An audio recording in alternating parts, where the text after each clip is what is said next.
Hello and welcome back to Chapter 7, Lecture number 29.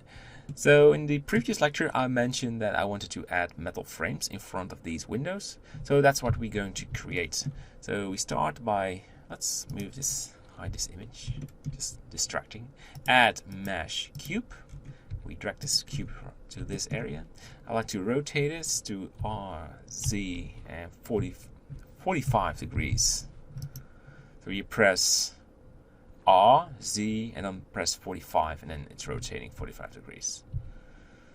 Okay, and we make it smaller. I was just thinking about something, and then I'm freezing in my mind. Okay, we make a project from view. We go to the material, call this metal frame.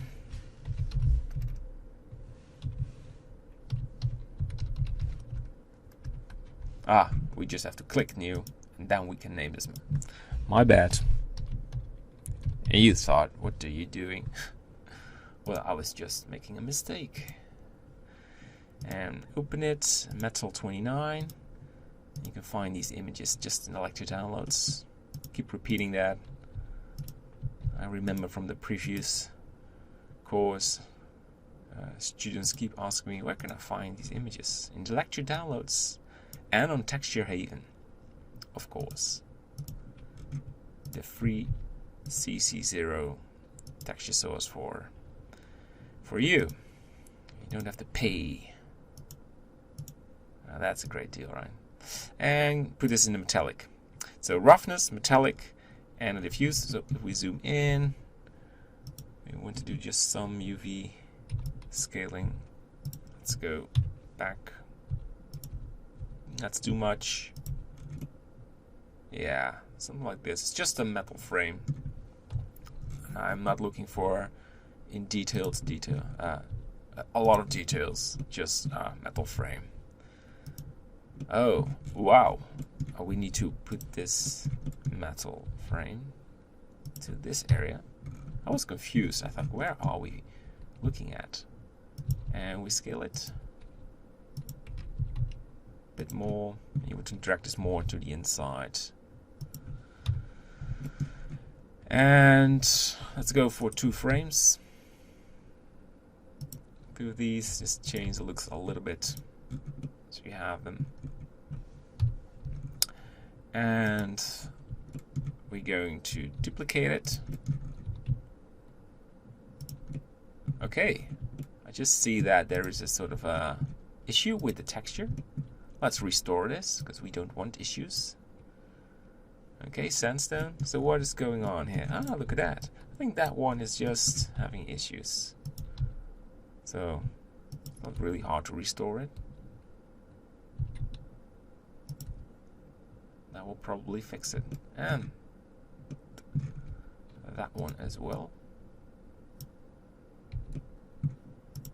And it's now slowing down because the normal maps are activated.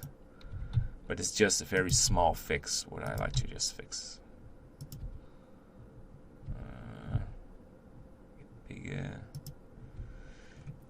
Bigger.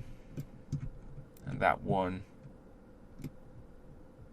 just maybe later. I'm not really confused about these areas. So what makes sense is these metal frames. So it's very simple duplicating it.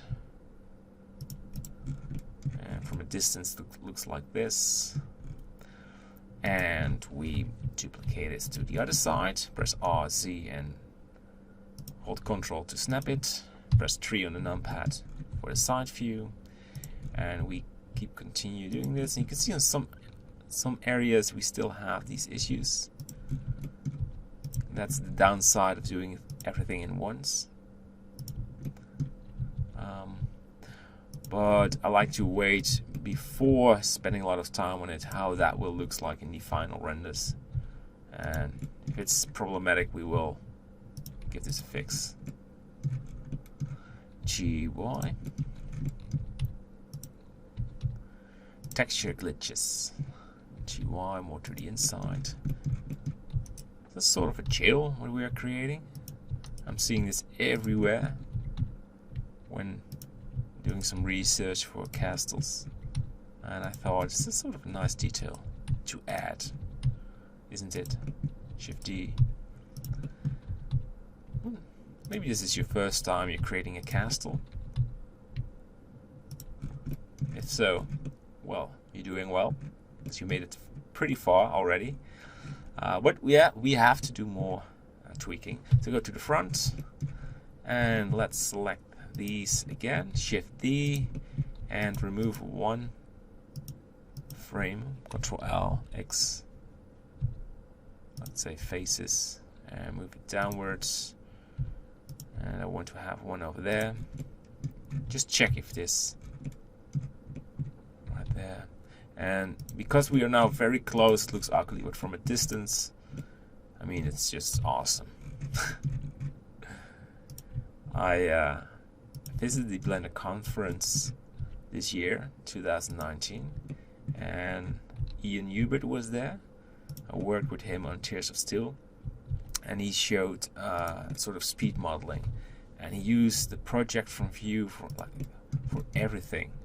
What's funny is he's like a real magician with science fiction movies, and at the time he was the director of Tears of Steel, and I did some of the modeling on the church and other objects. But it was fun to see.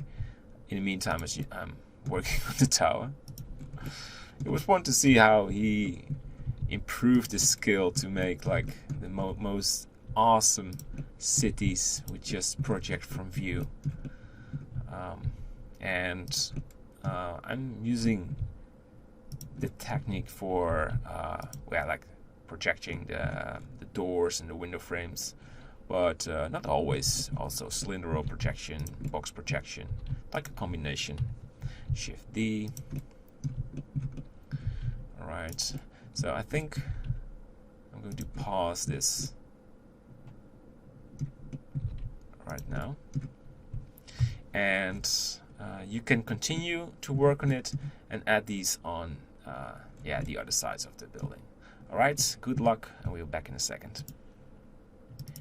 And welcome back. So we finished adding these metal frames on the empty holes, and if the specularity is too much, we can change that in the settings of the node editor. But for now, I'm really happy for what we have. We still have to do a lot. So for example, I want to add the patches. I won't just turn around because you get crazy. I have to stop with that. I will add the patches, same as the medieval walls, a border on top, and we're going to spend time on the roofing, because that will take some time as well. But look at that, what we're doing is just awesome, right? We're creating a castle, and we make great progression. Look at the inside and the outside. I mean, this is the main structure. After this, we're going to tweak the terrain and import all our nature assets. We don't have to model it from scratch, so that will be a great speed up. We're not there yet, but we're making great progression. That's what I want to say. So keep motivated, keep the spirit. We continue in the next lecture. Bye-bye.